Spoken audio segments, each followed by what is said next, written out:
Ba, sino? Si Samantha na mag-imbestiga, oh.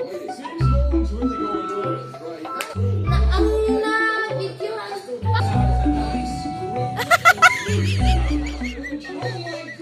Saan nakapark yung sleep? Wala, hindi naman nakatulog na. Mom, hindi ko man nabulib. Ay, si Santa talaga ito. Hindi ko man alam na meron talagang totoong Santa. Ngayon, nabibilive ka na. Oh, yastig. Ako, okay na. Hindi pa na.